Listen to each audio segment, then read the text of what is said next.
O eternal and almighty God, from whom all power and wisdom come, we are assembled here before thee to frame such laws as may tend to the welfare and prosperity of our province.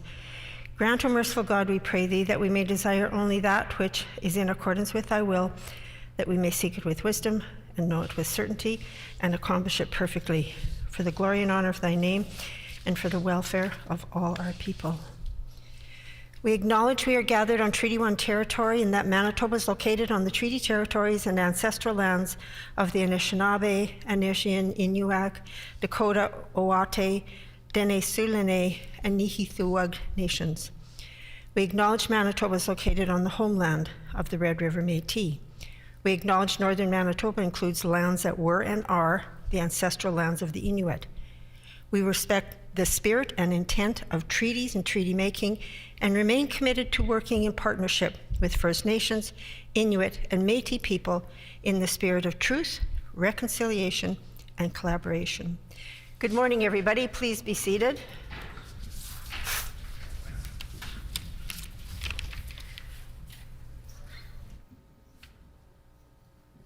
Orders of the day, private members' business.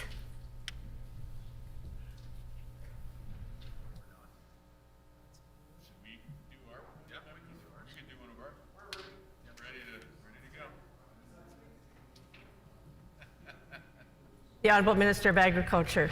Yeah, I'd like to call Bill 205. Filipino Heritage Act.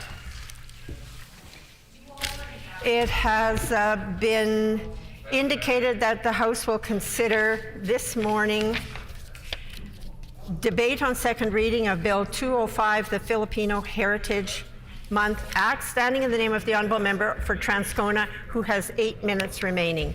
The Honourable Member for Transcona.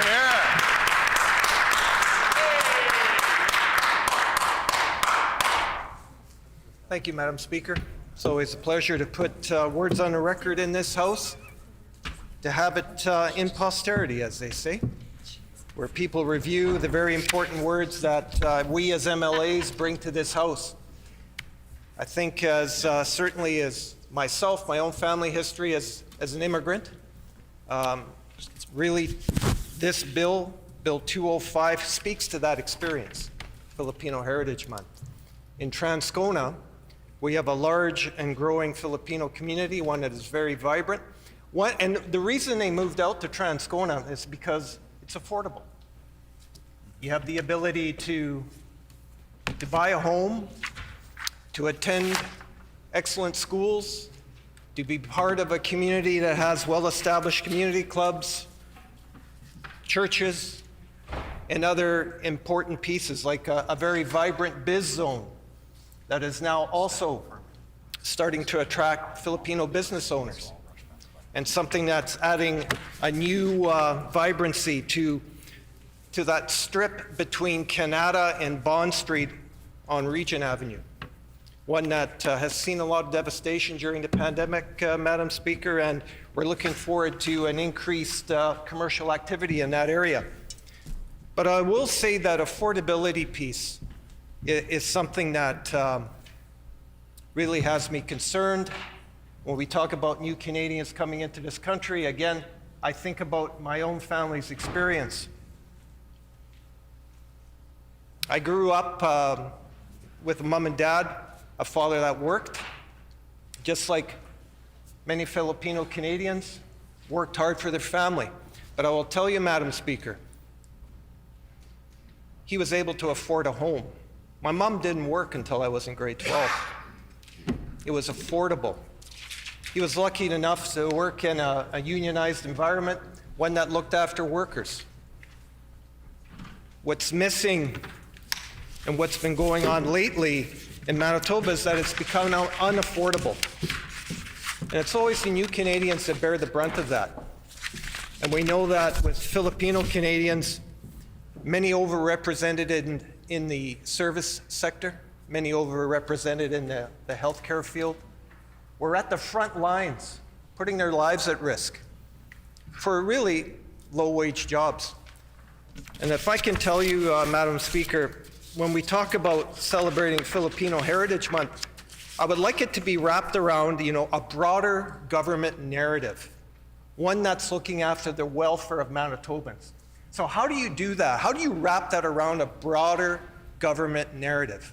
Well, first you look after those that are impacted the most when we have pandemics, rising prices, affordability crises that are occurring right now. How do you do that? Well, you do what's going on in BC. They're raising the minimum wage. Yep. Why? Because it's important to not only look after the welfare of people that are working on those front-facing jobs, yep, the ones that are the most impacted by things like COVID. Like people like them. And what happens is there's almost a $4 difference. What used to be a Manitoba advantage is now becoming a BC advantage. $15.65 an hour to work in the minimum wage job really, I think, Madam Speaker, speaks to a broader narrative of looking after a population, the welfare of its citizens. And we have to remember that.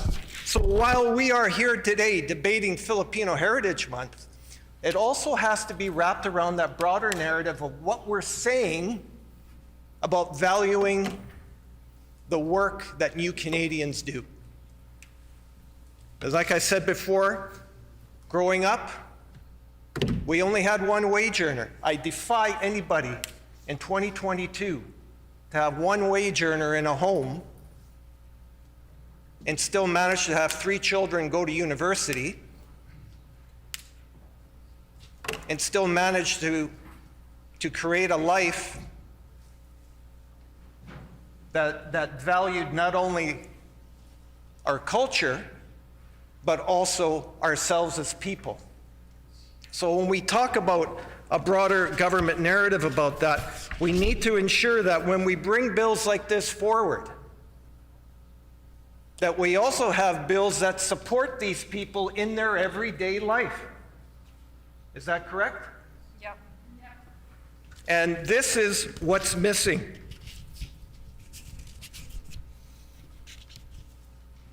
The value that we place on people's labor, I mean, we always say we have great MNP program, and we do. But once people get here, we need to ensure that they can afford to live here. Working, and this is an experience that I had in my schools as I was in my previous career, families working 2 or 3 jobs just to make ends meet. Why? Because they're making $11.65. Is that correct? $11.65. Absolutely abysmal. I would agree with the member from Flin Flon. The other thing that needs to be taken care of here also, Madam Speaker, is this. Paid sick leave, especially for workers in these industries and sectors. Talking about, like I said earlier, as I got up to debate, a broader government narrative looking after the welfare of its citizens. How do you do that? 10 days of paid sick leave. The other side of the house always says, well, it's Trudeau's fault. It's not Trudeau's fault. We in Manitoba can take the step and take the proactive step to ensure when we're debating bills like Bill 205 that it's within that broader government narrative of looking after the welfare of its citizens. And I tell you, they can bring something to the House that has paid sick leave for those working in these low-wage, minimum wage jobs. It's the very least we can do. It's 2022. We're going to lose our advantage quickly. People are going to immigrate to Manitoba, see that it's better in other provinces, and what are they going to do? They will leave. And in order to make sure that this kind of stuff doesn't happen, we have to frame bills like Bill 205 in these broader government narratives. What are they doing to ensure the welfare of the citizens of Manitoba? I can say you can start with increasing minimum wage and bringing the people that impacts to the table and saying, what's the plan here to improve the life of everyday Manitobans? It's more than just bringing bills like Bill 205. While important, we also have to realize that we have a duty, Madam Speaker, to ensure that once people come to this country, they can bring forth to their fullest extent the gifts that they can bring to Manitoba and Canada. And I thank you for the time this morning.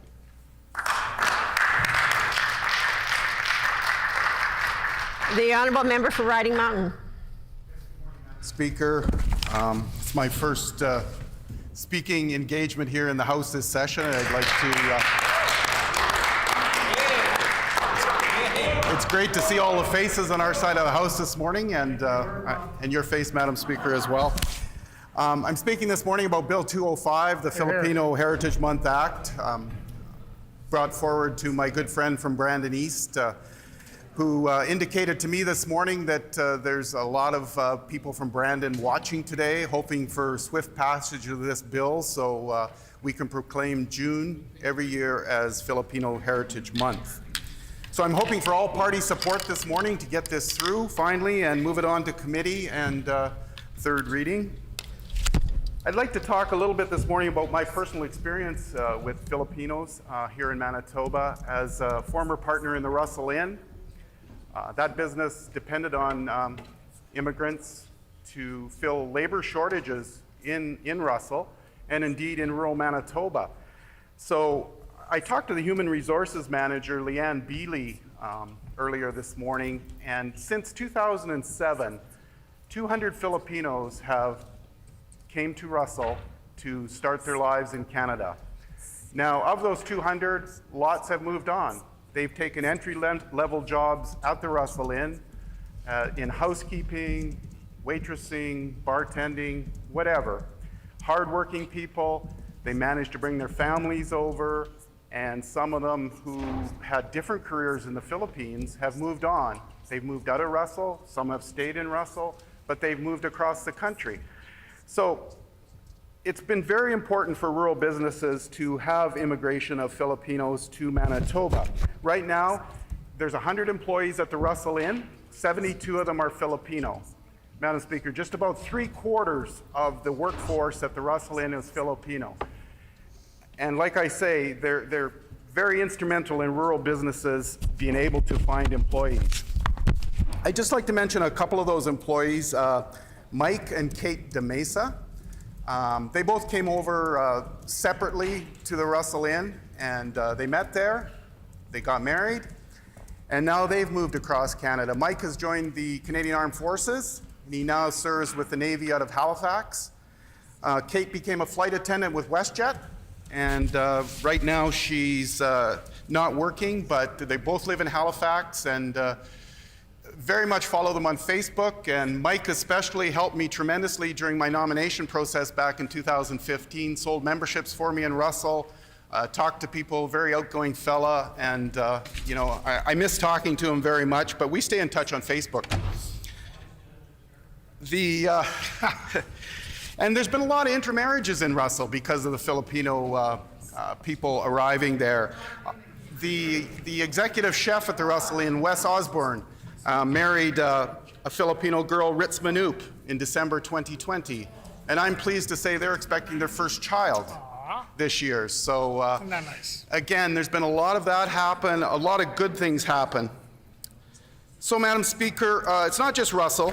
20% of the Philippine population in Manitoba live outside of Winnipeg. And in my constituency, there's a number of them in Virden, Minnedosa, Hamiota, Shoal Lake, all filling very vital jobs that we can't find people to fill. The member for Waverley came out to my constituency, and we toured around and met with the Filipino population in Russell, visited a sole proprietorship store that a family had started there, and that was very much appreciated by the Filipinos in Riding Mountain, and I know the member for Waverley certainly enjoyed the tour. So, Madam Speaker, these Filipino people remind me of Ukrainian people who immigrated back in the turn of the century, in 1900, in that era. Hardworking people, fun-loving, family-oriented, and we should be so proud to have them as new Canadians and be thankful what they've contributed to our workforce and to our cultural fabric of the province. So again, I encourage everyone in this House to put their support behind this bill today. It's a nonpartisan bill. It's looking to honor the Filipino population here in Manitoba by marking a week for them. So with that, Madam Speaker, thank you very much.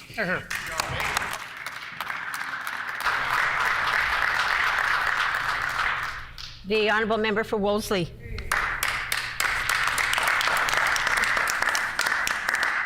Thank you, Madam Speaker. Filipinos have been calling Manitoba home for decades and have established their roots and families in this province, everywhere from urban centres to rural Manitoba. And there is certainly a large number of Filipinos residing in Wolseley. The Filipino community has become an integral part of Manitoba's social, economic, political, and cultural fabric, and the Filipino language has become one of the most commonly spoken languages in Manitoba. The Filipino community has contributed tremendously to the growth, prosperity, and development of Manitoba and will continue to do so.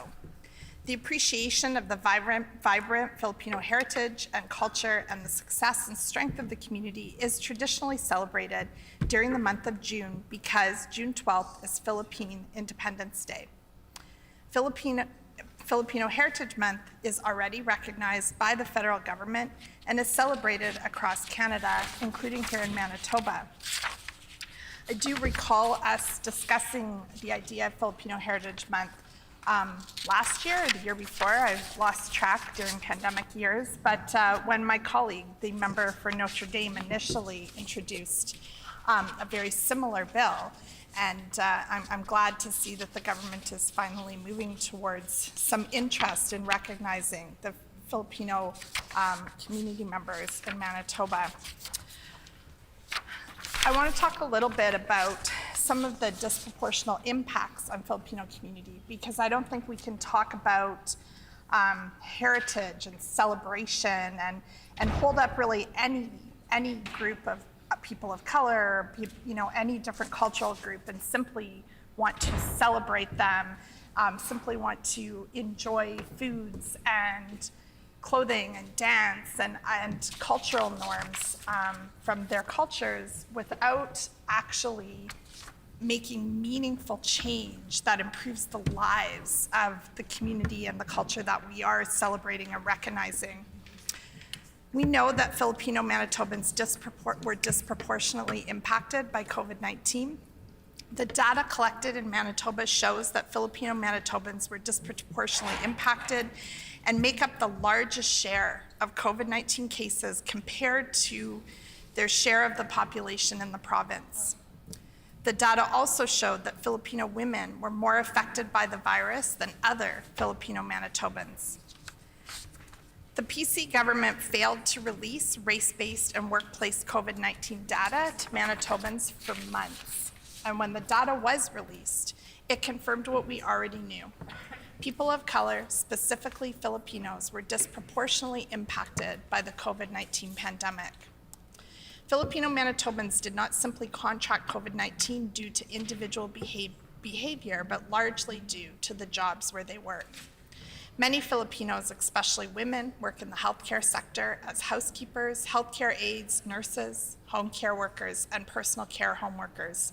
And additionally, many Filipinos work in food manufacturing and the service industry, as well as in the transportation sector. All of these sectors had some of the highest rates of COVID-19 infections across Canada.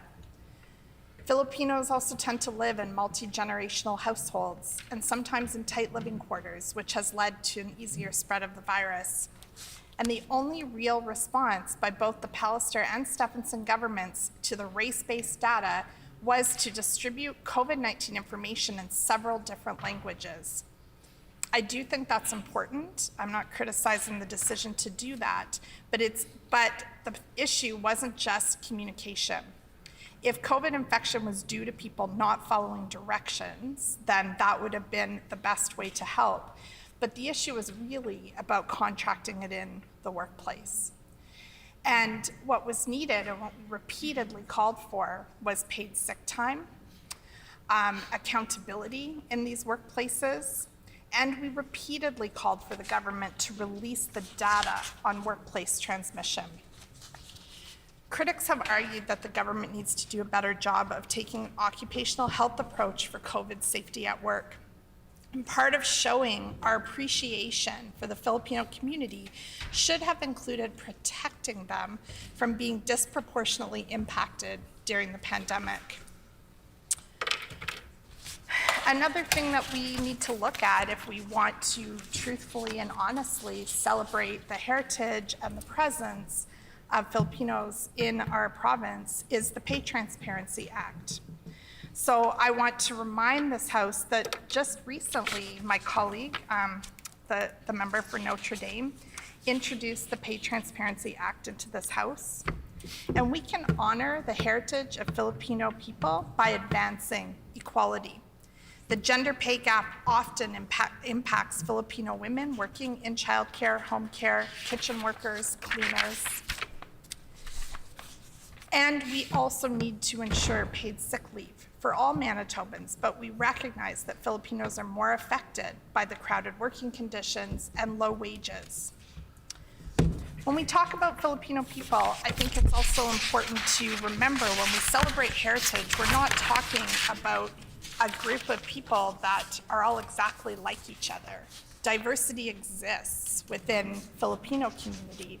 So when we pass regulations and acts that protect, for example, queer people or trans people or non-binary people in our culture, we need to keep in mind that a portion of Filipino community are impacted by those kinds of social justice laws. And in fact, there, certainly within the trans community and a lot of the queer culture, I've seen a very high representation of Filipino community, and it's important that that becomes visible, that is part of our celebration, part of recognizing the heritage and the wonderful gifts that queer Filipinos and trans Filipinos bring to our culture as well. I also want to speak about some of the Filipino representation in politics. There are notable Filipino Manitobans who've had a seat in the legislature representing the New Democratic Party. Conrad Santos was first elected to the Manitoba Legislative Assembly under our party in 1981. And there's no doubt that Dr. Santos paved the way for Filipino politicians in Manitoba. Ted Marcelino is another prominent Filipino Manitoban that was elected to the Manitoba Legislative Assembly in 2011, representing Tyndall Park. And the NDP's Flor Marcelino was the first Filipino and woman of color to be elected in the Manitoba Legislative Assembly back in 2007. She also served as interim leader of the NDP and leader of the official opposition from 2016 to 2017. Her appointment to cabinet in 2009 was also another first. She was the first woman of color to be named to cabinet in this province. I have no doubt that her daughter, the current member for Notre Dame, will go on to do amazing things in this legislature as well. As elected officials, Filipino Manitobans have elevated the voices of visible minorities and marginalized groups in Manitoba, and we are thankful for all the contributions Filipino Manitobans have made to the province's social, economic, cultural, and political fabric. Thank you for allowing me to put some words on the record, and I know that a number of my colleagues are really excited to speak to this bill today, so I will end my remarks there. Thank you. The honourable member for River Heights. Madam Speaker, it is important and significant that we have a Filipino Heritage Month in June.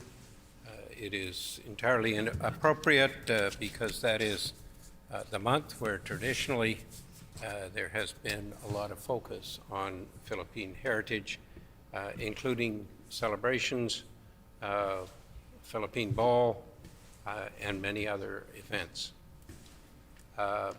There are many, many people who have come from the Philippines to Manitoba, and it's over many years. So that those who are of Philippine heritage are now one of the largest groups, national heritage groups that we have in Manitoba. It's important to recognize this, and it's important as well to recognize that people who are Philippine heritage are now working in a wide range of jobs and positions in Manitoba, and they really are a cross-section of who we are as Manitobans now. Many nurses, doctors, engineers, lawyers, even a cabinet minister. This is the heritage of the Philippines is now increasingly becoming part of the heritage of Manitoba.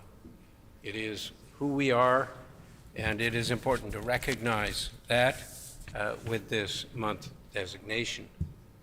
People with a Philippine heritage played an extraordinarily important role early on in the garment industry, and since then and currently in healthcare, but clearly it's not restricted to these areas. It includes many, many other areas of employment in our province. There are, and should be, more attention by governments than there has been in terms of helping people who come from the Philippines get the credentials that they need. I met not long ago with a group of Philippine heritage people who'd come from the Philippines and were here, who were trained as doctors, and were having great difficulty in getting their training accepted and the updates that they needed in a reasonable period of time to be able to practice here. It's just but one example. There are blocks in many other areas of employment that need to be attended to as well. But clearly we could and should be doing much better. This was a weakness really over the last 20 years that has still not been adequately addressed and needs to be for people who come from the Philippines, but also for people who come to our province from other places, more recently, of course, Afghanistan and Ukraine. The Philippine heritage is a rich one. We have notable people like Jose Rizal, who was involved in the Philippine independence movement, was an individual of many, many talents and contributed to the history and the success of the Philippines as a country. A number of years ago, I had the opportunity to visit the Philippines and to talk with people not only about coming to Canada, but to learn about what is happening today in the Philippines. And it is a country which is growing rapidly, not just in population, but in terms of economic potential, in terms of stature in the international community. I think the current president may have set that back a little bit, but there are always movements forward, movements back, and in general, the arc of history for the Philippines has been positive, and the Philippines will have, I am sure, an incredible future and an increasingly important role in the global world in the years ahead. There are many different groups from the Philippines, from different areas of the Philippines, and I have had the opportunity on summer days to get together with groups from different parts of the Philippines at various parks around the province, enjoying good company and good food and sharing a good time.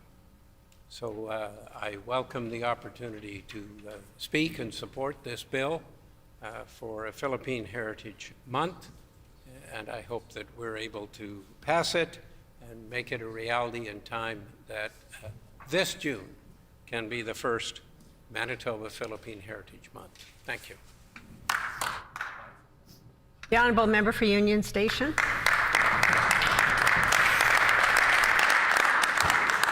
Thank you, Madam Speaker. I am grateful for the opportunity to put a few words on the record in regards to this bill. I think it's important to acknowledge that I believe the concept for this bill was actually first brought forward by our colleague, the MLA for Notre Dame. And so I want to give her kudos because, even though the government didn't support her efforts in that regard, they clearly saw a lot of value in the bill because they've brought it forward in this manner. Although this morning they almost forgot to introduce it, but that's an aside. Madam Speaker, this bill recognizes the Filipino community in a really important way. And it's important for us all to be able to reflect on the history of the Filipino community here in Manitoba. Being somebody who comes from a family that immigrated to Manitoba in the 70s, I know that our community, Nigerian community, there's a wave of folks that came over in the 70s to Winnipeg, and certainly the Filipino community provided a strong model for how you can establish roots here and connect folks in your communities and raise your families. And the contributions, everybody here can talk about the incredible contributions to our province and our country the Filipino community has made. I think it's really important for us to not just talk about the contributions the Filipino community has made here and the importance of folks immigrating here, but we have to also be able to talk about what our responsibility is as legislators, as people who make law and policy to the Filipino community. It's not good enough actually to stand up and talk about everything that a community provides and brings to the table and what this government can extract from people. You have to also be able to talk about what you can contribute, what you can provide, how you can lift up and affirm all of the amazing things that a community contributes and brings to our province. So there's a couple of areas that I think are really important to touch on. My colleagues have already kind of talked about this as well, but I'm going to reiterate these points because they're really important. Now, when we talk about ways in which the government can, support the Filipino community, make decisions that see and support the community in thriving, being able to have successful and positive health outcomes, economic outcomes, there are very tangible steps this government can take in order to do so. Providing paid sick leave is something that we have stressed. The Filipino community is represented in all job sectors, all areas, but certainly represented in the healthcare sector and in frontline positions that we've seen really affected by this COVID-19 pandemic. The reality of it is a lot of folks working in these roles don't have the ability to stay home when they're sick and also earn an income to put food on the table and provide for their families, which puts folks at greater risk of negative outcomes. We've seen that exacerbated during this pandemic. With this bill in mind, it would be a great time for the government to get behind paid sick leave and not just say that, we want this bill to pass because we appreciate the Filipino community, but also be able to say, we're putting measures in place to make sure that those folks from that community who are working in our healthcare sector, frontline essential services, et cetera, have what they need so that they can go to work when they're healthy, stay home when they're sick, and still be able to make sure their families are taken care of, that they as individuals are taken care of. So that's one concrete thing this government can do right away to substantiate their appreciation for the Filipino community. The other thing they can do is provide an actual living wage. This is something we've been talking about for years. And the reality of it is what this government has provided in terms of a minimum wage, they basically haven't really raised it. To say that 95 cents, I believe it is, the MLA for St. John's, 95 cents in 6 years, it's shameful. It's actually disgraceful that this government would consider that respectful or reasonable. Raising the minimum wage to an actual living wage would be another concrete, tangible step this government can take very quickly to ensure that the Filipino community, those folks working in frontline essential services, working jobs really across the board that are earning a minimum wage, can actually earn a livable wage and improve, again, outcomes, whether it's healthcare outcomes, housing accessibility. All of these areas are affected by that. The other thing that I would say is, and this seems pretty basic, I think, to a lot of people, but it's something that apparently we have to reiterate time and time again to this government. Treat workers with respect, workers in healthcare, workers in education, frontline services. We have seen, unfortunately, this government make the decision to freeze the wages of folks in this province, public servants, healthcare workers, allied healthcare professionals. And we know that there's a significant number of Filipino folks from our communities who work in those jobs, who work in those careers, and who have been affected by the wage freezes. The fact that there are still folks who do not have a fair contract. There are still frontline healthcare workers, there are still allied healthcare professionals who don't have a contract, who didn't receive COVID pay top-up during this pandemic is absolutely inexcusable.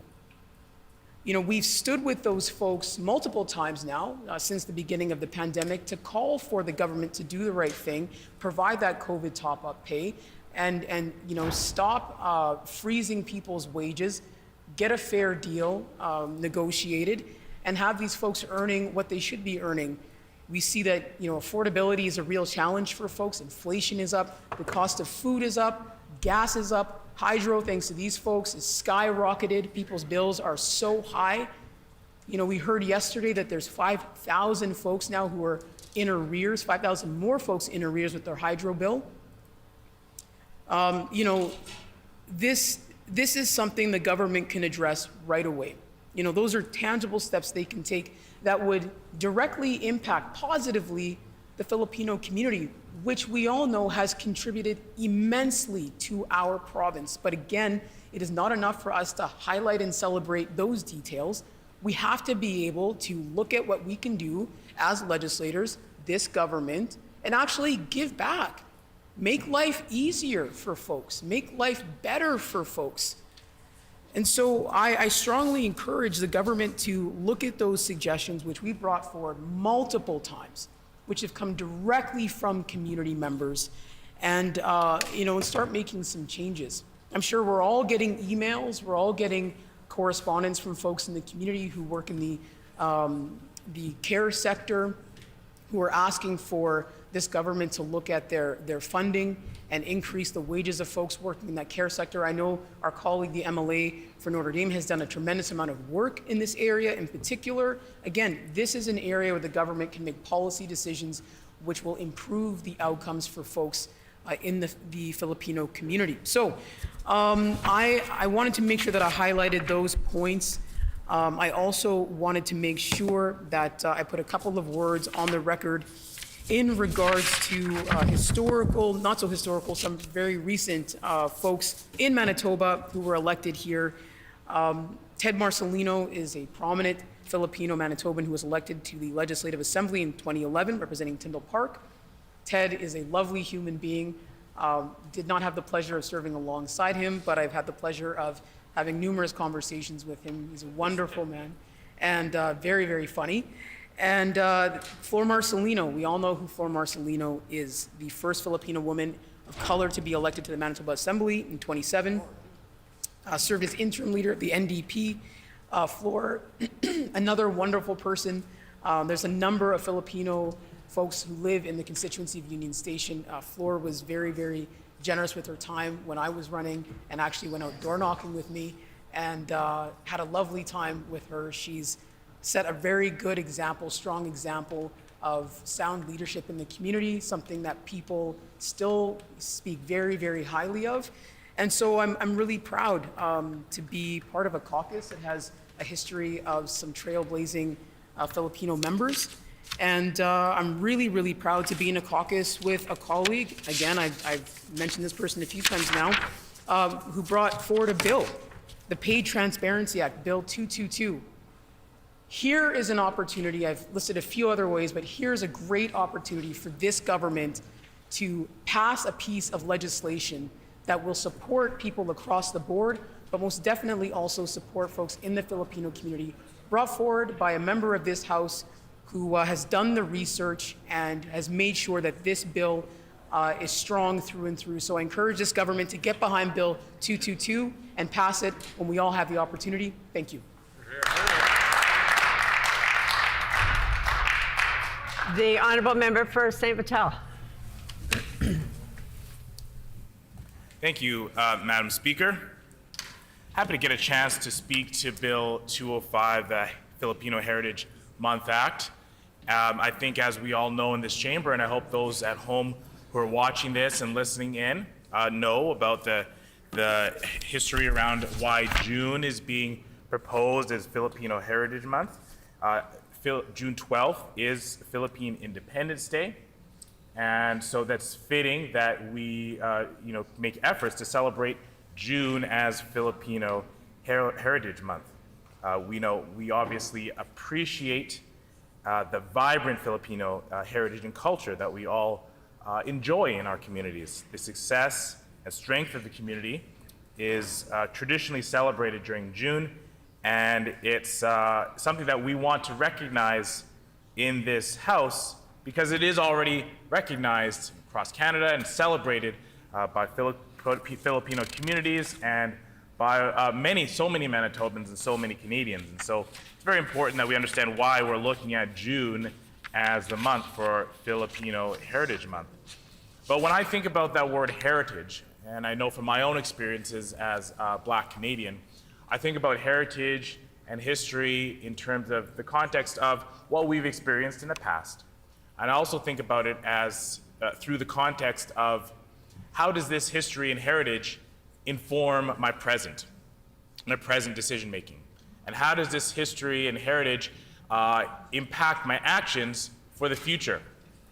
And so when I look at it through that lens, I have to go through and question this government who's bringing forward a Filipino Heritage Month Act, but yet in so many regards fails to actually help the Filipino communities that are right here in Manitoba asking for help. Quite frankly, demanding this government make their lives better, and having, sadly, a government that fails to provide any assistance for them. And I'd like to just highlight a few areas where we've seen, time and time again, this government put forward words like celebrating Filipino culture and heritage, but back that up with zero action. No support, no real support for the Filipino community. We know in Manitoba that many Filipino people, especially women, work in the healthcare sectors, work in areas such as housekeeping, healthcare aides, nurses, home care workers, personal home care workers. These are such critically important careers and jobs in our province. And we know many of those jobs are held by Filipino peoples, in particular women. Additionally, many Filipino people work in food manufacturing, in the service industry, in the transportation sector. And we know that many of the people working in that sector are earning minimum wage. We think about our minimum wage here in Manitoba being at $11.95, not even at the $12 mark, and looking at our provincial counterparts across the country having much, much higher minimum wages, we can't help but think about how the Filipino community in Manitoba is so much further behind than their counterparts across our country. We look at the cost, the rising cost of living. We look at the rising cost of food, the rising costs of education, the rising costs of childcare, the rising costs of gas and transportation in our province.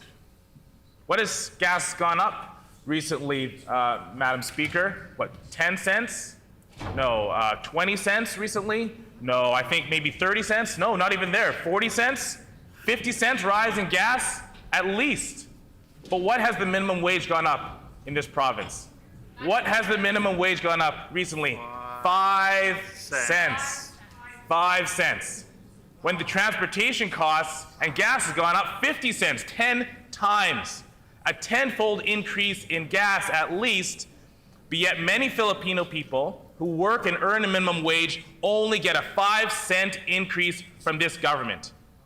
A 5-cent increase? You've got to be kidding me. And you look at how this government claims to be working for the betterment of the lives of the Filipino community, and you say these things do not match. These things do not match. The government's actions and the government's words do not correlate. And so I want to draw that attention to those facts as we discuss Filipino heritage and how that heritage and how the history ought to inform the present and ought to inform the government's actions to help folks in the future. Because imagine our community and our province in 20, 30 years from now. In 20 or 30 years from now, they'll be looking at the actions of today as the heritage, as their heritage. They'll look back at the actions and the words said today and say, how is the heritage that I experienced, the heritage that I'm experiencing now, and the history that I went through made better by this government? And they'll look and they'll see that it wasn't. We look at other areas where we know the Filipino community would benefit. We look at things like paid sick leave. In many of these industries that I've mentioned, has a higher likelihood of contracting coronavirus. COVID-19 cases spiking up in areas like food manufacturing, like as a healthcare aide, or as a personal home care worker. And we think about the need to not only keep individuals safe, not only keep the Filipino community safer, but also keep all of us Manitobans safer. We could do that by implementing a paid sick leave program. And this government has failed to do so, failed to put in concrete action that would significantly and substantially help the Filipino community in Manitoba. Not too long ago, Madam Speaker, I met with some internationally educated nurses who were trying to work and get their professional certification here in Manitoba. These workers from Filipino background were pleading and begging to get jobs in the healthcare sector so that they could help the entire province through the COVID-19 pandemic. And this government put a barrier in front of them, slammed the door in their face, and made it harder for them to get their professional certification and work in this province. And they were just saying, let me help Manitoba, the place that I want to call home, the place that I'm raising my family in, that I want to stay in. And this government that claims to be supporting a heritage bill to support Filipino Heritage Month is putting up roadblocks every step of the way for workers from Filipino background who want to work as internationally educated nurses. It's shameful, Madam Speaker. It's shameful that they can say one thing and do the next. And so I want to call attention to that, so that it's plain and clear for all Manitobans to see that we need to be doing more. We need to call this government to do so much more to help our Filipino communities in Manitoba. And I'll point to a few more things, Madam Speaker, in my remaining moments that I have to speak. I'm going to point specifically to our immigration system and that bring in many of the Filipino community members into our province. And looking specifically at the provincial nominee program, a program which we know is a great asset to our province. But what has happened to that program since this PC government has been in charge in Manitoba? The fees to get into that program have gone up. A cost now, an additional barrier has been put into place for Filipino communities to actually even get to Manitoba in the first place. It's a head tax, quite frankly. It's a head tax. It's a head tax that's put on place in terms of people trying to access the provincial nominee program, Filipino people trying to access the nominee program, to come here. A head tax is put on place that they have to experience and pay the cost of just to come here. And yet we welcome and celebrate their culture and heritage. Well, let's celebrate it by making it easier for them to come to Manitoba, more cost effective for them to come to Manitoba. Let's not forget about that. And in the remaining time, I do not want to forget to highlight and make sure the government knows that there are many international students here university and college students, international students here from Filipino background who pay a higher rate, a Canadian average of 5 times higher for international students than domestic students, of higher tuition, 5 times higher as a Canadian average. And that's acceptable to this government. For an international student of Filipino background to pay 4 or 5 times higher for their tuition than a domestic student. And that's not even including healthcare. The fact that this government gave up supporting healthcare for international students is shameful. That they have to pay hundreds and hundreds and hundreds more dollars for healthcare in Manitoba because this government doesn't care enough about the time has Filipino. expired.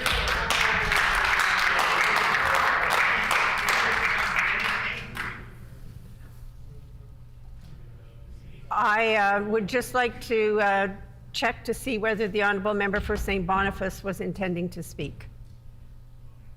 All right, the honourable member for Concordia. That's okay.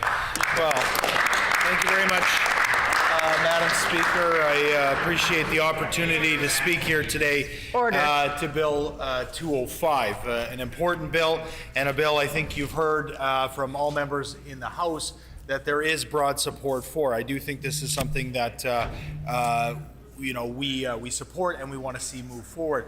What I think is important, though, is to hear the nuanced debate that's happening. And look, it's important for us to talk about the community in broad strokes, talk about the great food and the great hospitality that we know that the Filipino community has shown many of us in this chamber, but really to drill down and to talk about the shortcomings of this government and to talk about how we can actually, in real terms, support the Filipino community. Yes. So I think that's the important conversation that members on this side of the House want to continue to have.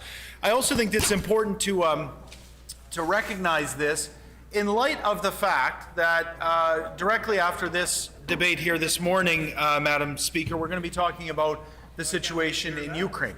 And we're going to be talking about how we can support folks from Ukraine to come to Manitoba, and we can show them how much we respect that community. I think it really highlights how there are so many communities here in Manitoba that have been asking for recognition, have been asking for some sort of assistance in making sure that more people can come to Manitoba. In the case of the Filipino community, Madam Speaker, these are folks that are absolutely vital to our economic recovery coming out of COVID. There's no question about this. Members opposite talk about the service industry and all these different ways that the Filipino community has helped Manitoba build its strong economy to this point. Well, it's only going to become more and more important going forward as we come out of COVID and we look for our economic recovery. So I simply highlight those two, or juxtapose those two situations, because our side has been calling for a removal of the $500 head tax on those folks who are coming through the provincial nominee program since it was introduced by this government, since it was callously put in place by this government.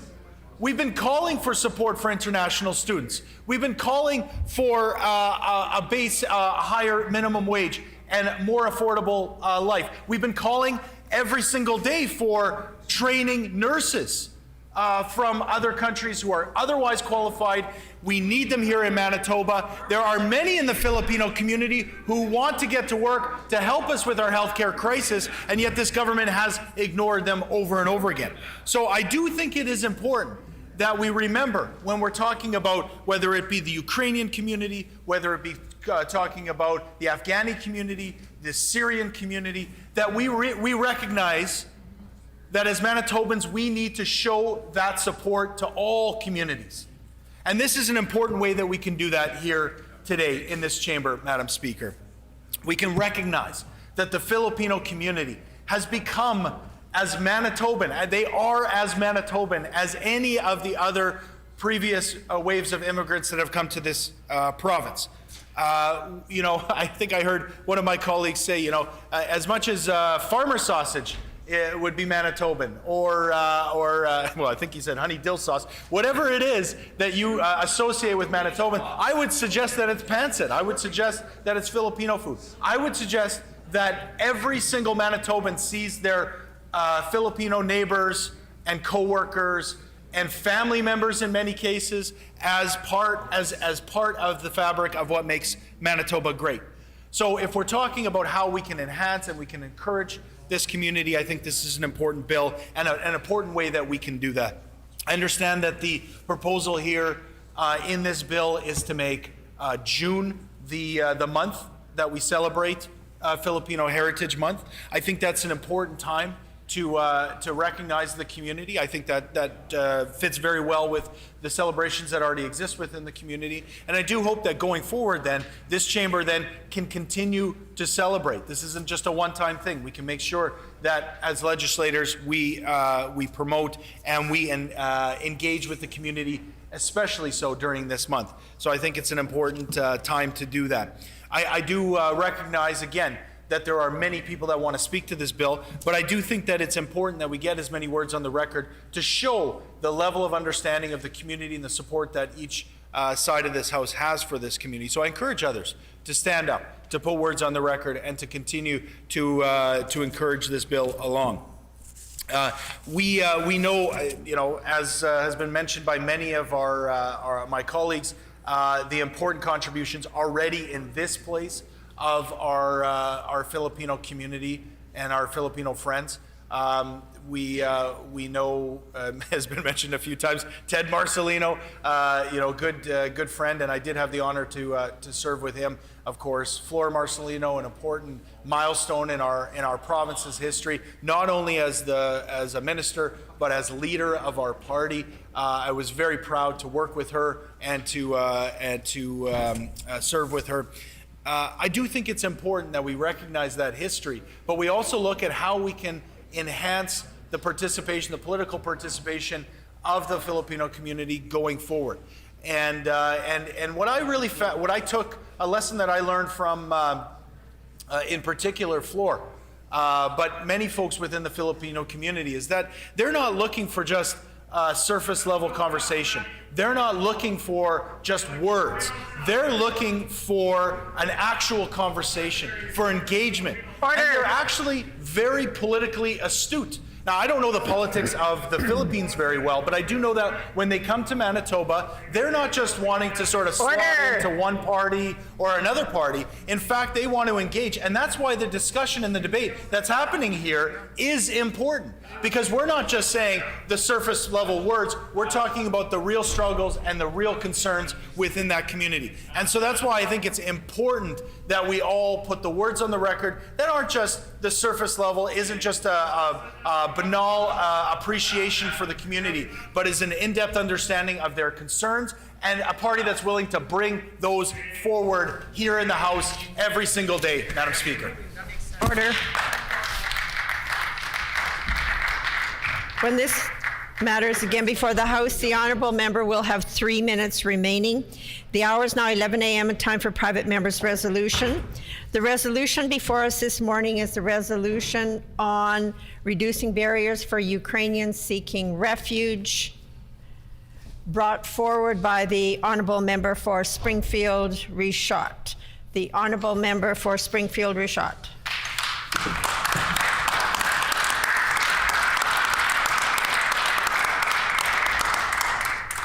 Good morning, Madam Speaker, and I move, seconded by the member for La Vérendrye. Therefore, be it resolved that the Legislative Assembly of Manitoba be urged to call on the provincial government to waive the fee for Ukrainians under the Manitoba Provincial Nominee Program in order to reduce barriers for Ukrainian citizens fleeing the conflict and to expedite their journey and to collaborate with the federal government in assisting Ukrainians who seek safety and refuge in Manitoba.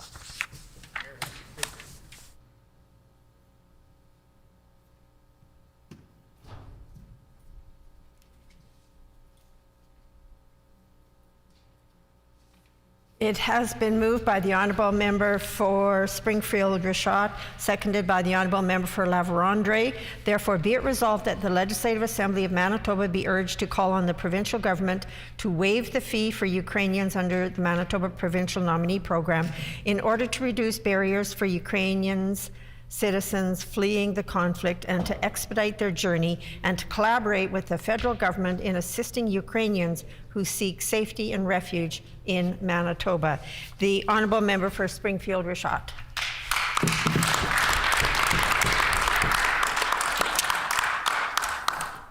Madam Speaker, for those who have been paying attention to the debates and the comments that have taken place here in this chamber and on the steps in front of the Manitoba Legislature, since the unprovoked attack by Russia on a free, democratic, and peace-loving people, Ukraine. If you notice, there's a pattern, and that is the connectivity that people have here in Manitoba to Ukraine. I'm actually surprised hearing colleague after colleague on all sides of the House explaining that it was maybe a great-grandparent or a grandparent or even a parent, a loved one who was born in Ukraine, came from Ukrainian background, some far as back as the late 1800s, early 1900s, and explaining how they came here and they were seeking freedom. They were fleeing persecution. And it is very heartwarming to see how much connection we have as Manitobans to Ukraine. And Ukraine has struggled as a country to be free. I had the opportunity to be there twice as an election observer. As I've mentioned before, I had the opportunity to be back in they're called oblast, which means a province, Oblast Volyn, close to a town that is called Sauchuvka, which is very close to the capital of Oblast Volyn, Lutsk, where my father was born. 75 years after having been driven out through the Hitler-Stalin Pact, I was the first of my family that got to go back and see where they would have been, where they would have lived, where my father would have been born. The Russians burnt the town down, and at that moment, Ukraine also lost its independence again. So we all seem to have some kind of a connection to Ukraine. And even on the front steps, hearing different people talking about their connection to Ukraine. And you have to wonder, why is it that there is such a connection between people here in Canada and the Ukraine? And if you look on a map, you see that whether it's Poland and Ukraine that tend to be the two countries that divide East and Western Europe and Russia, or if you want to go a little bit further east, it's Ukraine, Belarus, and Lithuania. But however you want to divide that line, Ukraine is a big part of that divide between East and West. So if you will, if you want to go from East going to Western Europe, basically you go through Ukraine, or usually it was armies wanting to go from Western Europe heading to Russia, they would go through Ukraine. So Ukraine has always been a target. But even more important, our beautiful and beloved Ukraine is known as the breadbasket of Europe. I grew up as a son of immigrants, and I can remember we'd eat an apple and we'd say, "Oh man, this is such a good apple." And we would hear that lecture, "Well, you should have tasted the apples in Volyn. Now, those were good apples." Or of course, cabbage was a big part of our diet, and we'd say, "Wow, that's a big head of cabbage." And they would say to us, "Well, you should see the cabbage in Volyn."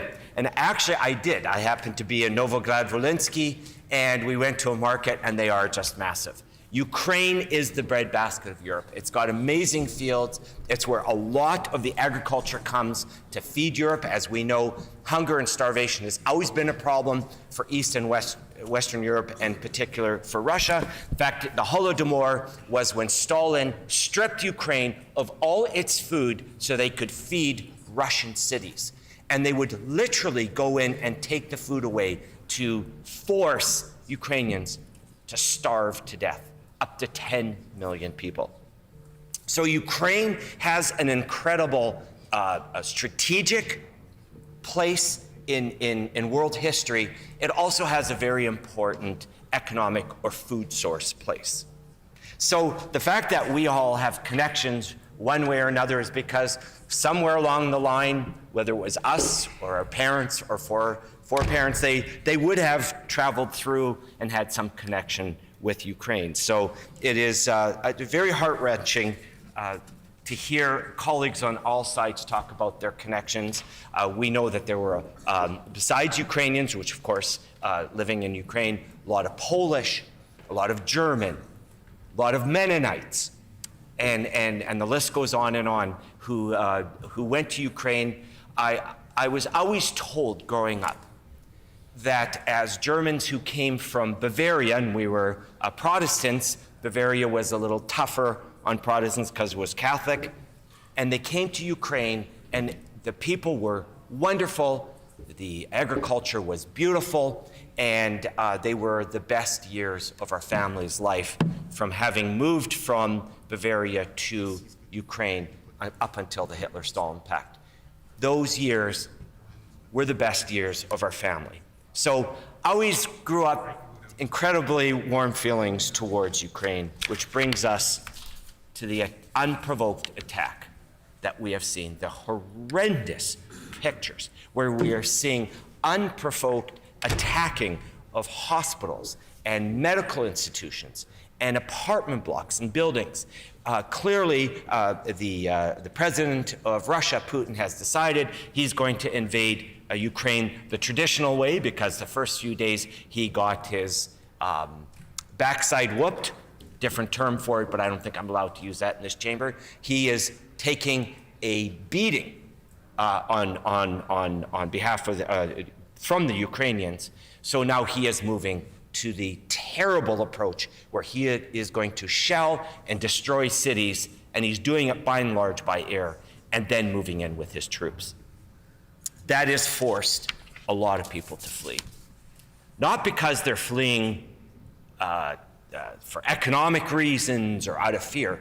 It's their cities are being destroyed.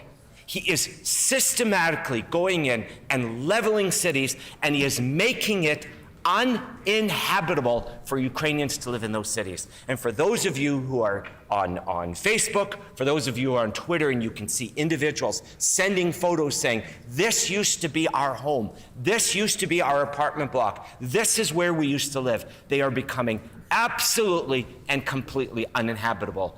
We understand at this point in time there are over 3 million refugees. So our government, I would suggest, previously had put in a $500 fee to clean up the provincial nominee program, a program that I might add started under one Bonnie Mitchelson, and that was in 1998. And you know, under the Doer government, they viewed this as being a very good program. They gave recognition to the Conservatives for having negotiated this. In fact, the provincial Filman Conservatives negotiated that deal under 2 different ministers, and they got it through. And as of, I believe it was last year, there were 6,300 applications. So I would point out to the House, the $500 fee was to clean it up. Under the NDP, there was an over 3-year wait, and the numbers were crushing the program. Since we became government, it is now a wait of less than 3 months, which is substantial. That is what you want to do. You want to get applications in, and you want to get some kind of an answer quickly. So now that we've got the program in hand, and there is great need for humanitarian relief. Again, I would like to point out to members opposite, not that we want to make this too political, that the refugees come under a federal program and are not part of the PNP and also not part of the $500 fee. So we have no jurisdiction as a legislature to confer or to tell the federal government how they should be taking the refugees. That is a federal government responsibility, and we are hoping that we will get a lot of those refugees coming to Manitoba. However, under the PNP program, this resolution calls for the removal of the $500 fee for all of those that are fleeing Ukraine and the tyranny. And as mentioned, many of us have a connection to Ukraine. Many of us have great stories to tell about Ukraine. Perhaps now it's time that we stand again, united as a province, and welcome another wave of immigration from Ukraine, not because of any fault of their own, but simply because that Vladimir Putin and the Russians are systematically destroying their homes and their cities and their villages and their towns. The Russians are making their communities uninhabitable. Manitoba will stand there with arms wide open. We recommend the removal of the $500 fee. Thank you, Mr. Speaker.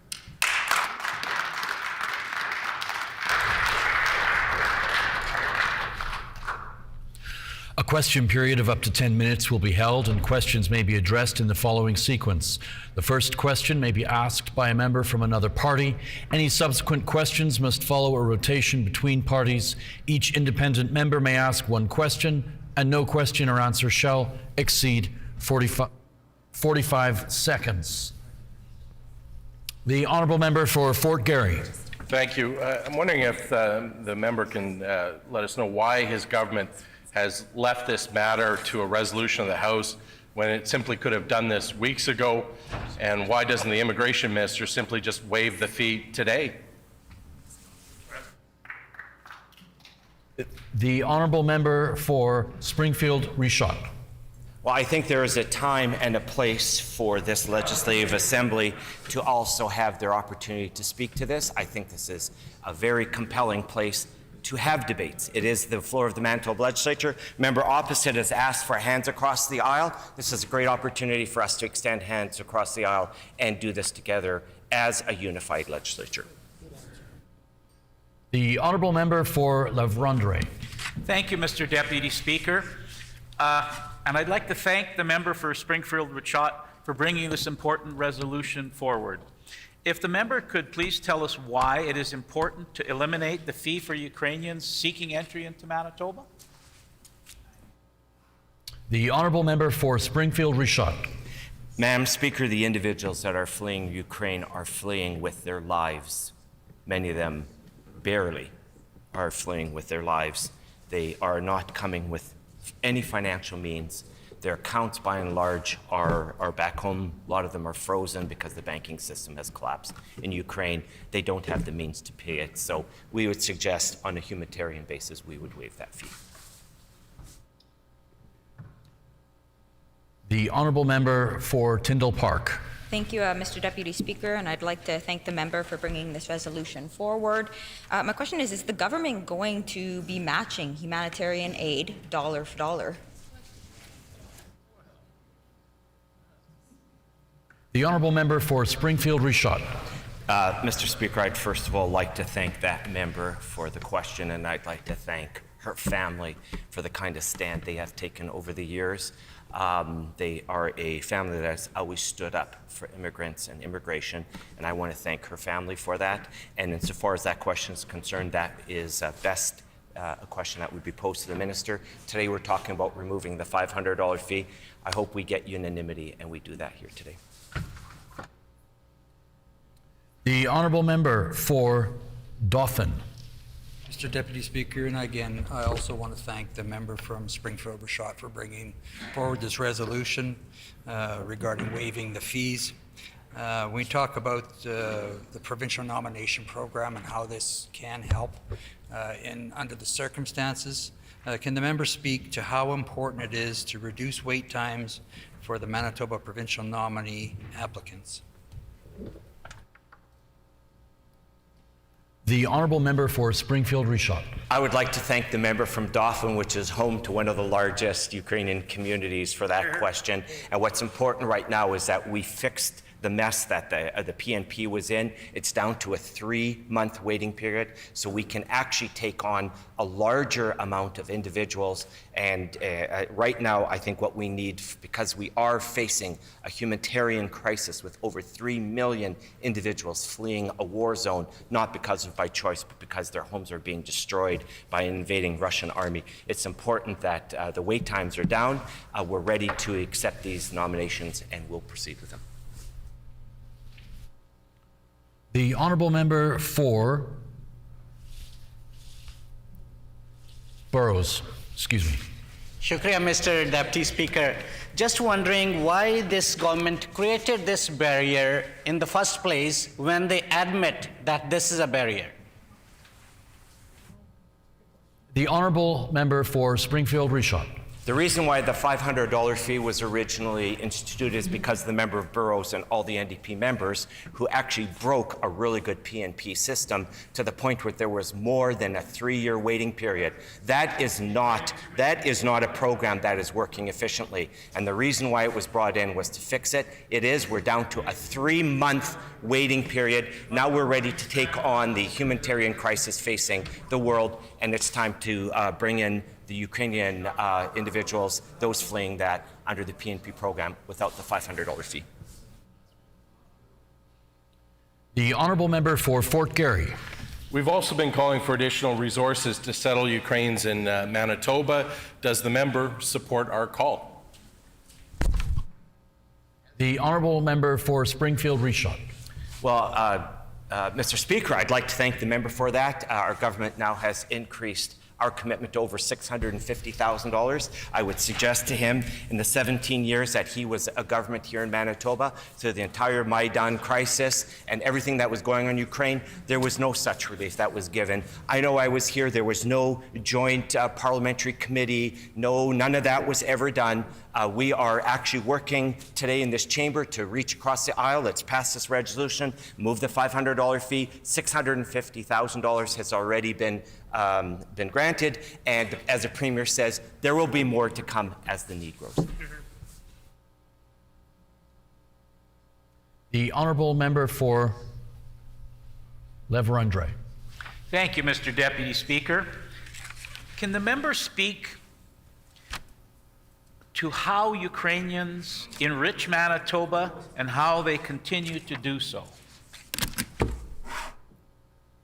The honourable member for Springfield Richot. If anybody was watching the hockey game a couple weeks ago when Husley, the Ukrainian men's choir, sang the Canadian national anthem, I don't know how you can watch that without having tears in your eyes. It was so beautiful. And yes, the Ukrainian community has so enriched our society, whether it's in the arts or culture or medicine or business, and it goes on and on and on. We so much thank the Ukrainians who still hold near and dear to their culture with those beautiful churches, the beautiful dome churches that we have throughout our city and our province. And again, it's time for us to put aside partisanship. Let's remove the $500 fee and let's start welcoming these individuals who need to flee, not by choice, but because their homes and their life is being destroyed by an invading Russian army. The honourable member for Burrows.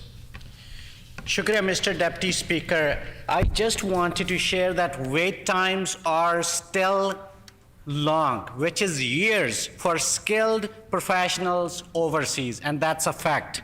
The provincial nominee program doesn't have the necessary staffing to deal with the demand. Will the member support our call to staff up? The honourable member for Springfield Richot. The members from Burrows is absolutely correct that before 2016 there was a terribly long wait of over 3 years. Now it's down to 3 months. So I would like to bring them into the modern era. We've got the program organized, it is efficient, and it is ready to take on the extra workload of bringing in extra Ukrainians through the PNP program. Let's waive the $500 fee and let's start bringing them in. They are smart, intelligent, hardworking, good people who have lost all their businesses, who have lost their homes, have lost all their money, all their wealth. The member's time has expired. The honourable member for Dauphin.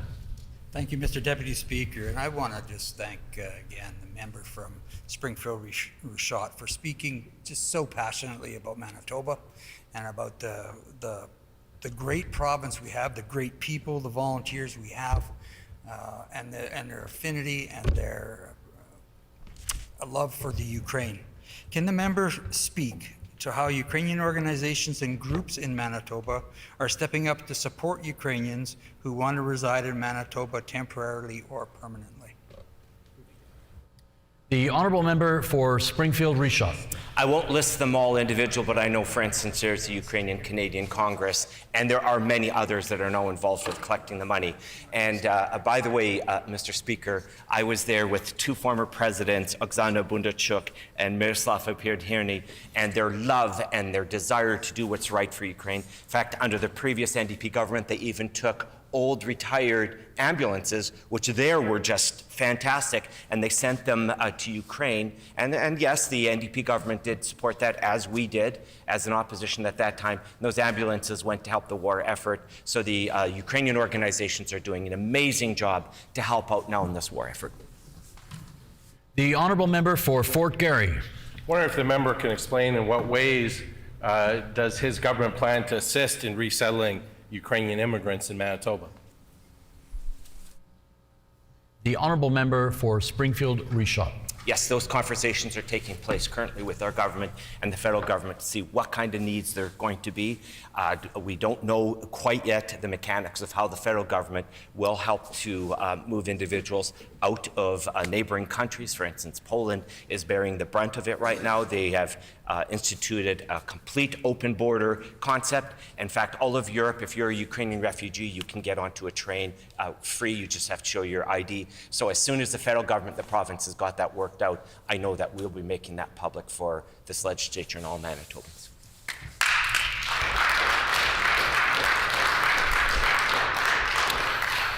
The time for questions has expired, and at this moment in time, I wish to draw our attention to the gallery where we have guests from HMCS Winnipeg based in Esquimalt. I hope I'm saying that correctly.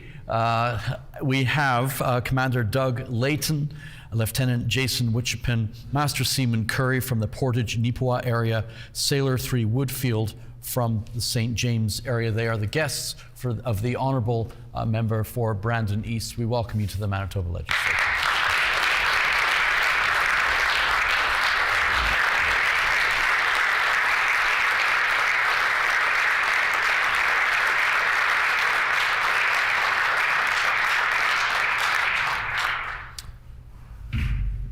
The floor is open for debate.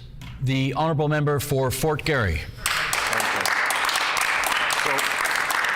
Mr. Deputy Speaker, it's now day 20 of the Russian invasion of Ukraine. Over 3 million, mostly women and children, have fled the, Ukraine. Neighboring countries like Poland are reaching their capacity limits to absorb these refugees. We are seeing daily horrors, atrocities, and war crimes being committed on Ukrainian civilians. We are seeing indiscriminate carpet bombing and heavy shelling on non-military targets. Schools, hospitals, civilian infrastructure have been deliberately targeted.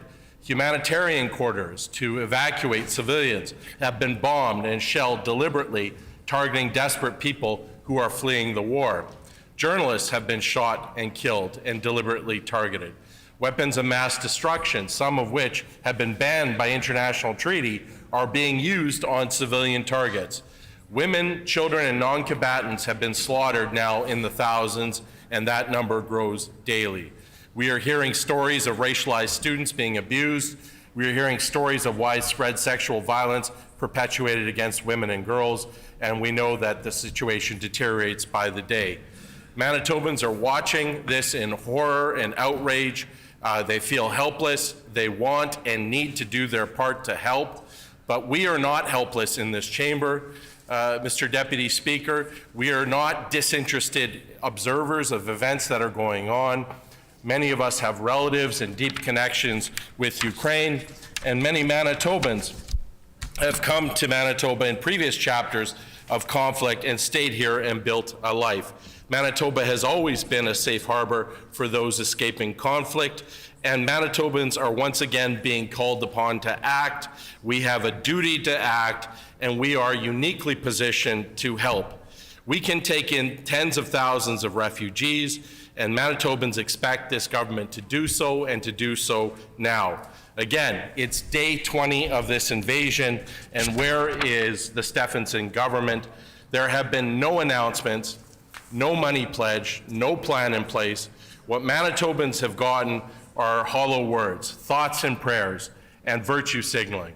What they haven't got is real action. The Ukrainian Canadian Congress has petitioned this government to act, and they did so days after the invasion. At this point, the Stephenson government is deliberately ignoring their pleas. It is clear to the Ukrainian community here in Manitoba that they do not have the voice of this government, and this government has chosen not to act. This government has shown by their inaction that they do not stand with Ukraine. And sure, we are subjected to long speeches about how they enjoy their Baba's pierogies or how they had a great Gigi. But what they haven't done, what they haven't said, and what they haven't shown is any leadership on this issue. They just seem to want this to go away. Or they want to blame the federal government and wait for them to act. But Ukrainians and Manitobans can't wait. And this is similar to their plan with the COVID recession. It appears that it's a response also with the Ukrainian crisis. It's been very disappointing. We've seen the province of Alberta has stepped up. They have provided $10 million in humanitarian aid. And let's just recall what the Stephenson government's approach was. Manitoba initial response was only $150,000. It took sustained pressure by the official opposition and Manitobans that on day 15 of the invasion, day 15, let's think about that. 2 weeks into the slaughter, this government reluctantly agreed to provide $500,000 more. Compare that to Alberta's response. Should be ashamed of themselves. That is not enough. We heard at the Rally for Ukraine on Sunday that the Ukrainian Canadian Congress has called out this government and said they are not doing enough on humanitarian aid, they are not doing enough on resettlement, and we certainly, on this side of the House, echo those concerns. It is shameful that no new money or assistance was announced when this government had the perfect opportunity and platform to do so. Instead, they offered up more thoughts and prayers. We need to do more here in Manitoba. Saskatchewan also announced a day later that they were providing $365,000 in funds specifically for resettlement services. So they're acting, and they're acting in relation to refugees. Now again, day 20, nothing from this government. They brought this PMR for the stated purpose of working across the aisle. Well, there's nothing really being offered across the aisle. Yes, you're now agreeing with us that the provincial nominee program should not have $500 fees. Thank you. Thank you for that. That is progress, and you should be acknowledged for that. I would remind the government that we do not believe in head taxes, that we have been calling since this government has instituted head tax on immigrants to take that $500 off. So this crisis hopefully will come and go. We will still have a head tax on immigrants. That needs to go permanently. But this is a step in the right direction, and it should be applauded by this government.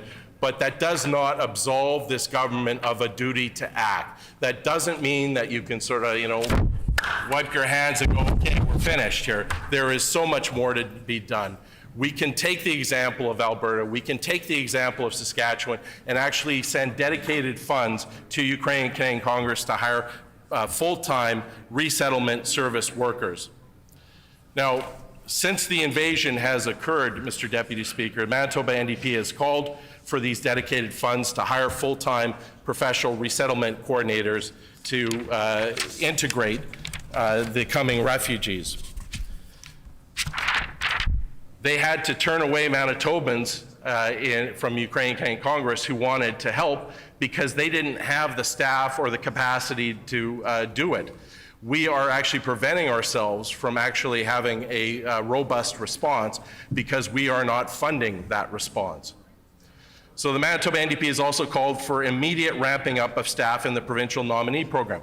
We are told by the Ukrainian Canadian Congress there's literally 2 people working in that program. There's a director and the person that actually processes the application. And I'll say that again, there was 2 people for an entire province that brings in anywhere from 10 to 15,000 provincial nominees every year. And no wonder we have a backlog. So we are calling on this government immediately to staff up the provincial nominee program so that we can absorb thousands of provincial nominees. This is only causing unnecessary hardship to families. It hurts our economy, and we cannot respond quickly or urgently for this refugee crisis and the next. And this is not going to be the last international crisis, and we need to be able to collectively act in these circumstances, and we have dismantled in Manitoba, thanks to this government, the infrastructure to do that. Manitoba NDP is calling for the removal of barriers to immigration into Manitoba, and not just this head tax, and again, we appreciate this step forward, but there are other barriers, including there's a requirement to have English language proficiency.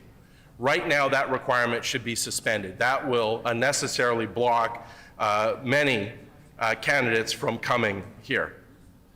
There's also numerous actions the province can take in relation to the federal government. This is a joint federal-provincial responsibility, as the MLA from Springfield-Reshot has pointed out. The province can also lobby Ottawa on behalf of Manitobans that the Ukrainian community is seeking that the federal government waive any visa requirements to enter Canada. It's another bureaucratic, unnecessary barrier keeping Ukrainian refugees out. And to the federal government's credit, they have stated that they will allow every Ukrainian refugee who wants to come to Canada to come. They're not placing any artificial limits on the number of refugees. That should be applauded. I now turn to this provincial government. Will you do the same? Will you make that same commitment today to allow as many people under the provincial nominee program to come in as who would like? And will this government stand up today and make that commitment? So this is a good start. This certainly isn't working across the aisle. This is damage control by this government. And so I ask you to actually, say and act with one, voice, and actually bring in an all-party committee of the legislature so that we can together, in a nonpartisan way, be a leader in Canada for how provincial governments respond to a crisis like this. So I want to thank everyone for your attention, and I appreciate the MLA from Springfield-Reshot bringing this forward. Thank you.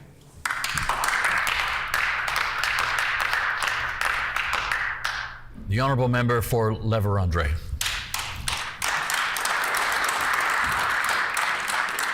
Thank you, Mr. Deputy Speaker. I would like to thank the member for Springfield-Reshot for bringing forward this important resolution.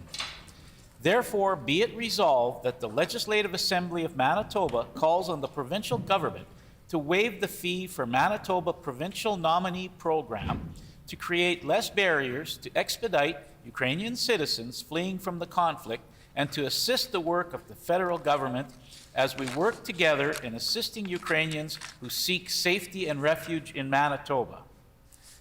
Since Putin's forces attacked Ukraine on February 24th, the situation in Ukraine has been deteriorating on a daily basis. Putin has been reckless in his actions with no concern for human life, bombing a children's hospital in Mariupol, leaving it in rubble. Women and children have been killed in this conflict. The woman and her baby that were seriously injured in the bombing of the hospital in Mariupol have died, and Putin is calling this fake news. Residential areas, homes, apartment blocks, grocery stores have been targeted and destroyed. The Western world has condemned Putin for his actions. Many countries are sending military equipment and humanitarian aid to help Ukraine in its time of need. Official talks are ongoing. Unfortunately, Putin is talking but not listening. He is doing everything in his power to destroy Ukraine's people, its infrastructure, and its democratic government. Since the start of this war, close to 3 million Ukrainians have fled their country, and that number grows daily. They need help and somewhere to go until this conflict can be resolved.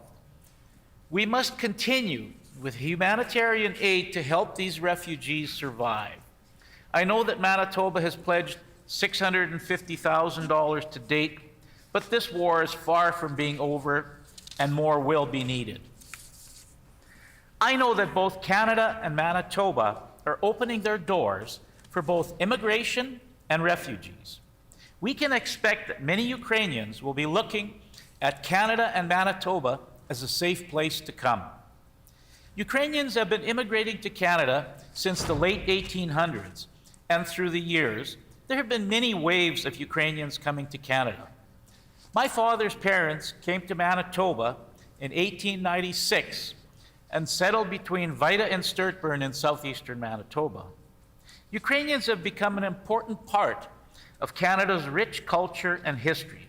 They have contributed much to Manitoba's success. They have helped shape and build Manitoba. There are 180,000 Manitobans that identify as having a Ukrainian heritage. Manitobans are a caring and giving people and are standing in support of Ukraine. They have given much for humanitarian aid and are willing to open their doors for families so they would have a place to stay should they come to Manitoba. I've been at two of the rallies held at the legislative grounds here. At the first, over 5,000 people attended, and the support shown was incredible. Mr. Deputy Speaker, since Putin invaded Ukraine, we in this House have condemned his actions, and I have listened to many speeches about the situation in Ukraine and what should be done. I have heard members opposite on more than one occasion ask the government to waive the fee for Manitoba Provincial Nominee Program to create less barriers for Ukrainians wanting to come here. It's time to act. I am asking members opposite to stand with us in support of this resolution and truly support Ukrainians wanting to come to Canada and Manitoba. Thank you. Дякую. Slava Ukraini.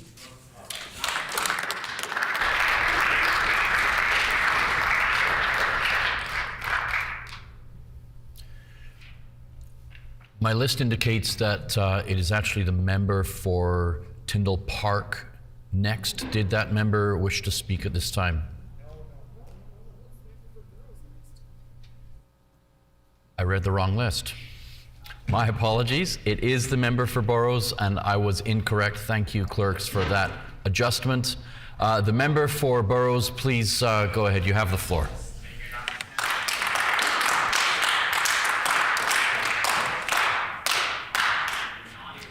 Shukriya, Mr. Deputy Speaker. Today, we are talking about the crisis in Ukraine and how we as legislatures get together and help our friends who are suffering these days. The situation is very painful. Hospitals are being attacked. Children are being killed. So this is the time when all of us get together, rise above the party lines, and do something for those who actually need our support. And this resolution, entitled Reducing Barriers for Ukrainians Seeking Refuge. This resolution proposes that the fee for Manitoba Provincial Nominee Program, which is $500, should be removed.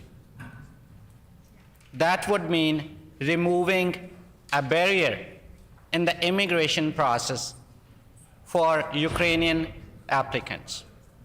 It is a barrier.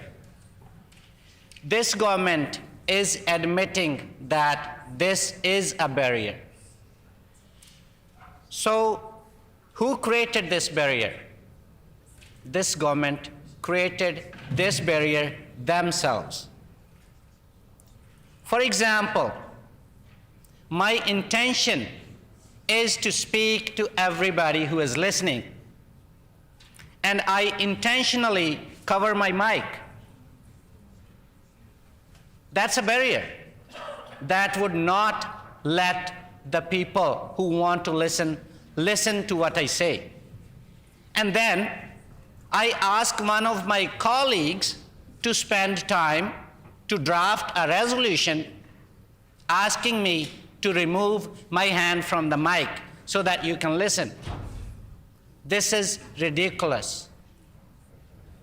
Why didn't this government simply remove this fee that we have been asking them to remove for long? It's not just during this crisis that NDP has been asking to remove this fee. And this fee is not a little fee. People coming from overseas, if you convert the currencies, for some people, it could be equal or more than their full month salary. Just imagine, think how much you earn every month, and you want to apply for something, and it requires a fee equal to your 1 month earnings. How would that feel to you? It's huge. It's a barrier. And if we try to understand this immigration process, why we are calling immigrants in Canada, why we are inviting immigrants to Manitoba, because we need them. We need them.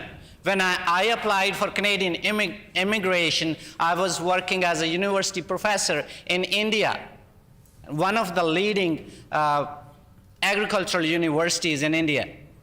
And when anybody used to ask me, why are you moving to Canada? I used to say, because Canada needs me. This is the fact. We need immigrants. In March 2015, I was driving to Arborg. I was working with Manitoba Agriculture at that time. Last week of March, I remember, my car slipped. I was in a ditch. Some kind person came in to help me. I was thankful because I needed help. Just imagine a situation if I ask that gentleman to pay me $500 to help me. How would that sound? We need immigrants. We are not doing any favor to our Ukrainian friends. We need them. They have skills. And the people of Ukrainian heritage, they have proved over hundreds of years that they have those skills, they have that experience, they have that passion to work in the fields, to clear the fields, and produce food for us, as they used to produce food in Ukraine, which is called breadbasket of Europe. They have done that here in Manitoba. I have talked to people around Beausejour when I was working in Beausejour area in Manitoba agriculture. People around Dauphin, they are into agriculture. Contributions of immigrants to our economy is huge. In the health department, in the education department, agriculture, farming, construction, we need to recognize that. It would have been better if this government listened to members on this side of the House to remove this fee. Without this exercise, but even then, we are thankful that at least they brought forward this resolution. We support this because we want to remove barriers that this government created, not just in immigration process, but in other fields as well. When I think about Tevin Obiga, who died of blastomycosis recently, he was an international student. And due to the barrier created in that international students' health coverage, his family, during the grieving times, got a bill over $500,000 for his stay in the hospital before his death. This is another barrier that this government created. Then you talk about internationally educated nurses. Their certification process is so slow that it's a big barrier in their settlement. We have a health system that needs professionals. We have professionals available in this town, in this province. They are willing to work as nurses, but they have to work on other jobs. They are underemployed just because the process of certification is slow. And this government keeps making false claims about the process, which is great. It's not, Mr. Deputy Speaker. I want to take this opportunity to thank those Manitobans who are willing to host our friends from Ukraine. They're offering space to them. They're offering their homes to them. I got a chance to visit Millennium Villa, where people of Ukrainian origin, mostly old age people, live. I talked to them. That organization is raising funds, and that organization is willing to provide space for the people who are coming from Ukraine. I would urge everybody to think of donating to that organization or providing so that they can provide space to the people who are coming. Regarding this resolution, we support this resolution. It's late, but it's never too late. Thanks for bringing forward this resolution. Let's work together to support our friends of Ukrainian heritage. Thank you, Mr. Deputy Speaker.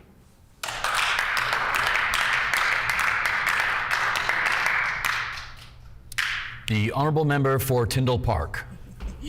Thank you, Mr. Deputy Speaker. And, all over the world and here in Manitoba, people have demonstrated their support for Ukraine in many, many different ways. And I do think it's something we should be proud of, but it's something we need to do way, way more of. We're just starting to scratch the surface, Mr. Deputy Speaker.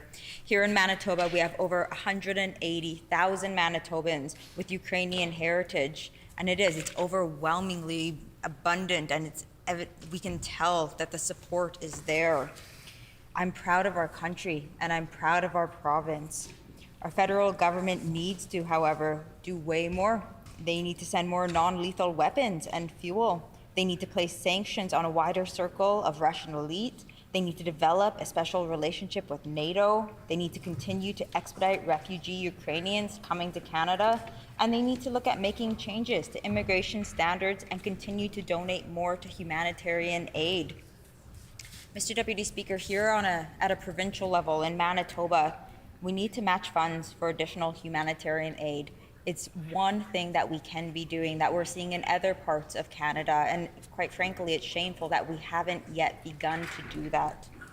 It's my understanding that we should be hiring additional staff to help process and handle anticipated applications for family reunification under the provincial nominee program. Most of all, Mr. Deputy Speaker, Manitoba needs to work on settlement plans.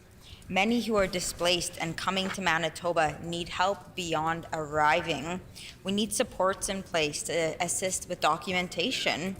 We need supports in place to assist with accommodations and food and community, a sense of safety, Mr. Deputy Speaker. all of the basics and necessities, a place to sleep, a roof over our head. These are fundamental human rights here in Canada, and we need to be doing our part to assist with these rights in any way that we can. Mr. Deputy Speaker, I think it's safe to say that all of us here in the House agree that we need to reduce barriers for displaced people from Ukraine seeking refuge, and we will be supporting this resolution. But it's important to state that removing the $500 head tax that this government actually brought in shouldn't even be a question, as it should never have been implemented in the first place. And, you know, because the provincial nominee, we know that the provincial nominee program ran very successfully in the past. There was no $500 head tax, so there's no justification for it. And we know the history of the program, and we know, quite frankly, who destroyed the program, and that's a debate for another day, Mr. Deputy Speaker. But there is zero justification for this $500 head tax. It should never have been implemented. It should not be here right now. It should be removed not only for people who are coming from Ukraine, but for all provincial nominee accepted applicants. Mr. Deputy Speaker, another thing that we could be doing a lot better at is ensuring that information is clear. The other day, I actually had someone call me, and they were asking, Cindy, is it okay if I go to Poland, because I have friends from Ukraine, I meet them in Poland, and I fly back with them to Winnipeg here?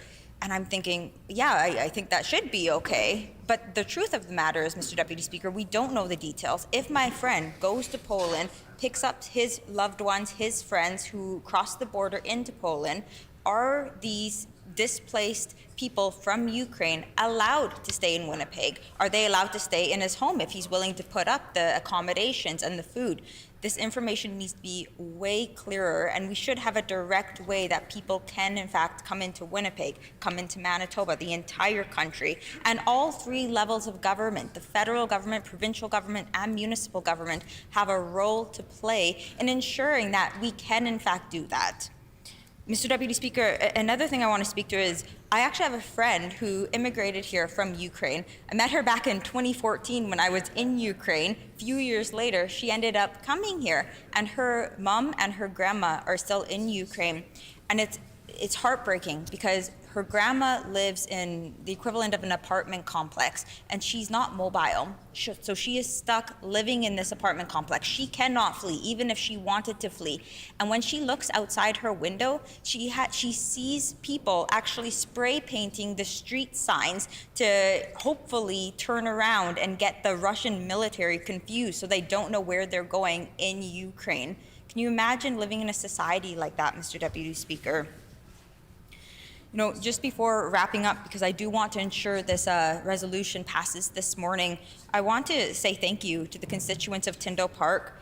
My office held a drive for donations for the Ukrainian National Federation, and our entire board table was filled with medical supplies and necessities that is being sent down to Poland through a long-haul truck, Mr. Deputy Speaker, or to Toronto, then to Poland, Mr. Deputy Speaker. And I really think it was phenomenal to be able to be a part of and witness the community come together and show the support and the love to Ukraine the way that it has. So ultimately, we are happy to support this resolution, and I hope that the government continues to do more. Thank you.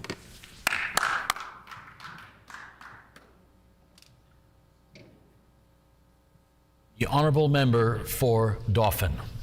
Thank you very much, Mr. Deputy Speaker. And again, I'd like to thank the member for Springfield-Rashot for bringing forward this really important resolution regarding waiving the fees under the Manitoba Provincial Nominee Program. It's an important program that can help right now. I know our thoughts and prayers are with the people of Ukraine and Manitobans, with Ukrainian families and friends, and our government most certainly condemns the actions of Russia and respects the territorial sovereignty of Ukraine. I know our government has done a lot to already, as much as we can do. Again, it's been mentioned a few times that the federal government is the lead role here, but you know, modifying and getting the application times down from 3 years to less than 6 months in the provincial nominee program will help under the circumstances. Our government has also given $650,000 in humanitarian aid already. There's been some, I would say, fast tracking to ensure the Ukrainian, under the circumstances, are being recognized in the program. And I know our government has fully supported the actions of the federal government on the efforts that they're taking towards helping this humanitarian crisis, really. So I would say our government, again, the government has done a lot. I do support this resolution waiving the fee. And coming out of COVID, we've had 2 years of that, and now to come into this situation, I appreciate the government's guidance and actions to date, and also the commitment that they've shown under this Ukraine-Russia situation. Once again, we condemn Russia on their aggression, and we stand with Ukraine today and every day. Thank you, Mr. Deputy Speaker.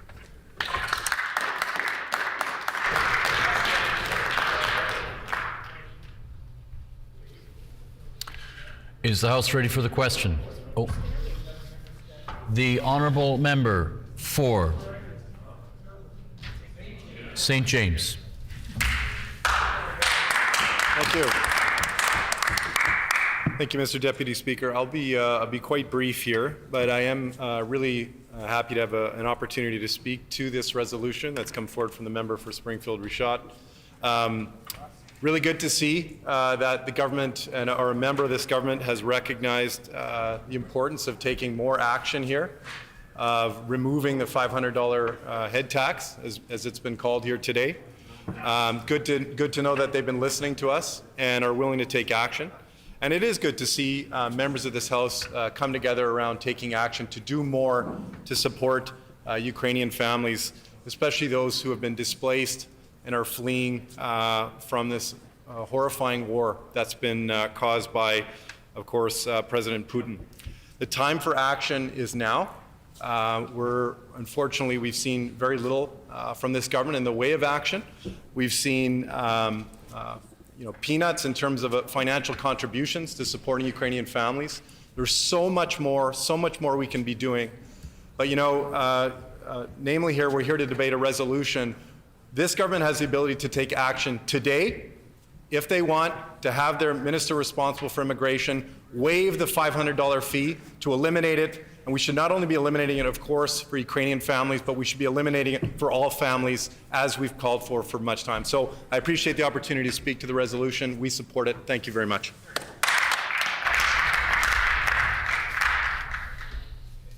Is the House ready for the question?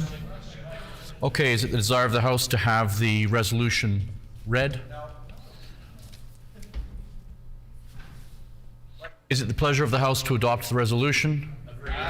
Agreed and so ordered. I declare the resolution carried.